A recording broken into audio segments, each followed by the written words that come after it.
జరిగింది ఇదంతా? లేదు మేడం, నేను అలా అబద్ధం చెప్పట్లేదు మేడం. కాలేజీలో జరిగింది నేను అబద్ధం చెప్తే నేను ఎందుకు వస్తాను మేడం ఇక్కడ దాకా? ఓకే, ఆ అమ్మాయి చదువు విషయం ఎలా ఉండేది?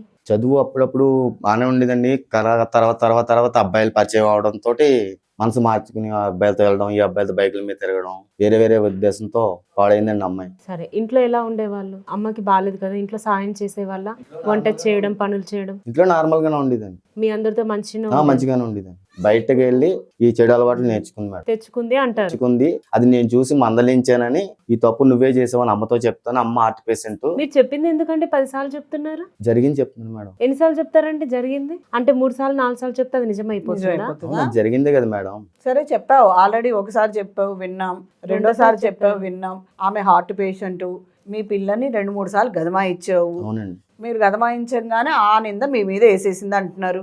తెలిసిన విషయమే కదా, తెలియని విషయం ఏదన్నా ఉంటే చెప్పండి. ఆల్రెడీ మీరు అలా చెప్పేశారు, అయిపోయింది. ఇప్పుడు మీలో ఎవరో ఒకరు నిజం, ఎవరో ఒకరు అబద్ధం.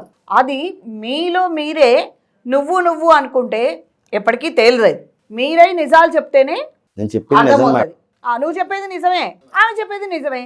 ఆమె నువ్వు చేస్తావు అంటుంది, నువ్వేమో ఆమె తిరగబోతా అంటారు. తిరిగిపోతే అండి కూతురు అయిపోతుంది, వాడు చంపేద్దానండి. లేకపోతే తిరుగుబోతున్నైతే నేను ఎందుకు వచ్చి ఇక్కడ చెప్పుకుంటా?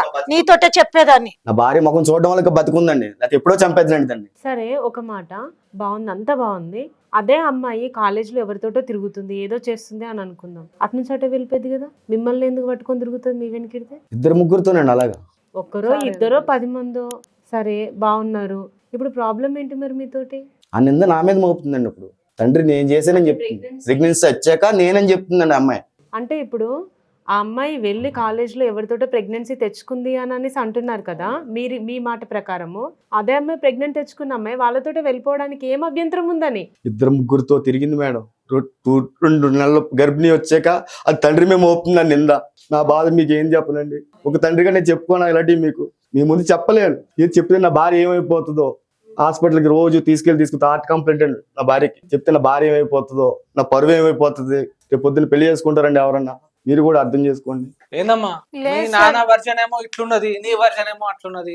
నిజం చెప్పమ్మా, మీ నాన్న నీకు ఎక్కడ కలిసేవాడు? నాకు ఇంటికాడనే, నేను ఎక్కడికి పోకపోయేది. ఇంటికాడనే కలిసేవాడు. ఇంటికాడ ఎక్కడ?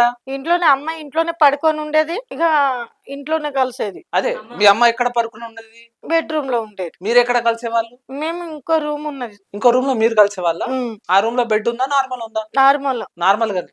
మీరేం చెప్పలేదా మరి? మీ అమ్మకి చెప్పలేదా? చెప్పలేదు సార్ నేను మా అమ్మకి. మా అమ్మ అట్లా ఉన్నదని ఇప్పటి వరకు కూడా నేను ఏం చెప్పలే అమ్మకు. నేను చెప్తేనే మా అమ్మకి ఏమన్నా అవుతుందేమో అని భయంతో నేను ఏం చెప్పలే.